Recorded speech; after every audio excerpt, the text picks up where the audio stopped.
Alors dans cette partie, on va télécharger notre éditeur de texte. Alors vous pouvez choisir l'éditeur de texte qui vous convient le mieux. Dans ce tutoriel, on va utiliser Sublime Text, qui est un logiciel très utilisé dans le monde de la programmation. Donc je suis ici sur sublimetext.com. On va aller dans la section Download ici et on va aller cliquer sur la version pour Mac. Donc là encore, on va attendre que ça télécharge. C'est pas très long.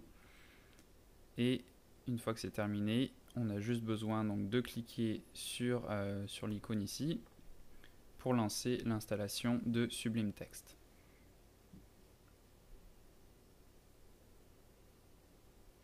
Donc voilà Sublime Text, on va le glisser ici dans nos applications.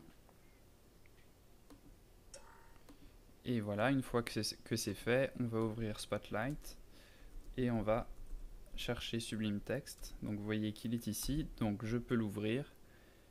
Et vous voyez que donc Sublime Text a bien été installé sur notre ordinateur. Donc là, on a un fichier vide. On peut ici en bas à droite cliquer. Pour l'instant, on est en plain text. On a plein de langages de programmation différents ici. On peut choisir Python ici en bas à droite.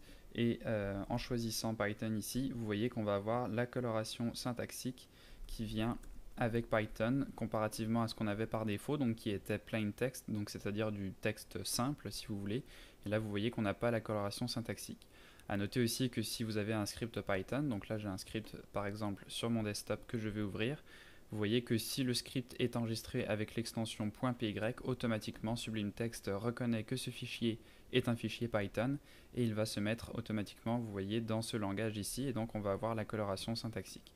Donc ça c'est juste si vous démarrez dans un fichier vide ici, vous pouvez en bas à droite sélectionner le langage de programmation Python pour avoir la coloration syntaxique.